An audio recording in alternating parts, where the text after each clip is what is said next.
Oh, hi babes. It is 3 in the morning. This is the latest or earliest I've ever filmed the video. So if you've ever doubted my commitment to orgasms, now is the time to reevaluate yourself. One of the things that y'all have been emailing me about lately is helping your girlfriend have an orgasm. You already know that I think orgasms will bring world peace, and so here are my tips. But first, a few footnotes. 1, this is not a formula for sex. All over the internet there are these guides that are like, touch the boob for 1 minute, kiss her neck for 1 minute, gaze intently in her eyes, go back to boob. But here's the problem with that. Sex is not a science, it's not a series of steps, it is an art. Footnote 2, for the guys that have been emailing me, male sexual performance is very much wrapped up in our society's ideas about masculinity. I mean, think about it, how big a guy's dick is, or how long he lasts in bed, or how many chicks he sleeps with are very much a way that we can use to raise guys up in status or to emasculate them, mock them, and embarrass them. So generally, I think it's important for guys to be critical of how masculinity informs their view of their sexuality, and particularly sexual performance, so that it doesn't become a roadblock. Alright, tip 1. First things first, this always bears repeating, you gotta make sure that you're having good vibes outside of the bedroom before you can hope to have good vibes in the bedroom. So if there's some sort of stress or conflict, you're not really sure where you stand with each other, those kind of things can get in the way. Good communication is hot. It is a type of foreplay, and it definitely sets the stage for intimacy, as does consent, of course. You definitely want to make sure to do a quick verbal check-in with your partner, make sure you're on the same page. You cool with this? Does that feel alright? Yeah? Slow it down a little, don't rush. This is the advice that I would give to every person I've ever slept with. Nipples, backs, thighs, neck,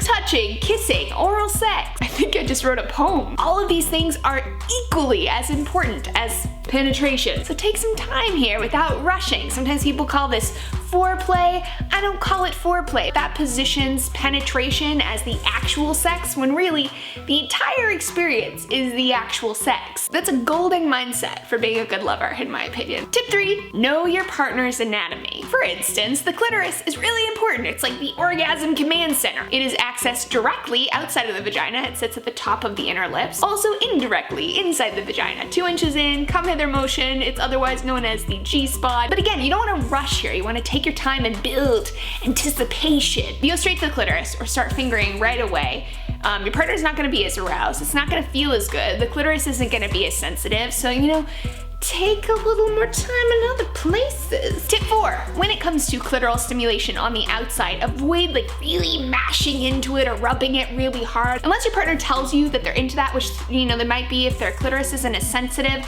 it's important to really start gently and use lubrication or spit. This is a very, very sensitive body part. Very sensitive. So sensitive that if it's overstimulated or if you push too hard, it's gonna hurt. Tip 6, this is actually my main overall golden tip. I don't know why I put it as number 6. Ask your partner what feels good. It is absolutely okay to get to know someone's body with your words as well. I like to get playful and play this little game, be like, okay, I'm gonna try out some different sensations, and on a scale of 1 to 10, you tell me how it feels to you. And then I know what parts feel good, what kind of touch feels good, and I can explore in a way that's gonna be more pleasurable for them. Tip 7, something that I see in porn sometimes is that when a woman is about to orgasm, and I use quotations because a lot of the time it's not a real orgasm, their male partner will speed up or go harder. Some people like this, yeah, but in general, a very steady, consistent, repetitive motion is what is going to lead to orgasm. So when you're getting the signs, a flushed chest, heavier breathing, things like that, that's a sign to just keep doing what you're already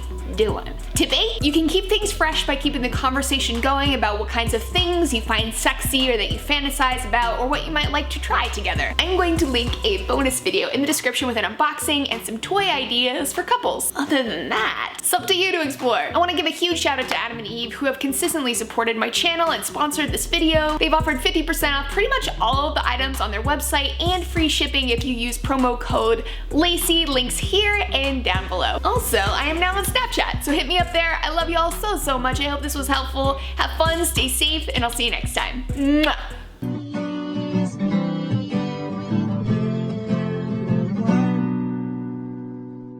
Except your mom. Oh. What?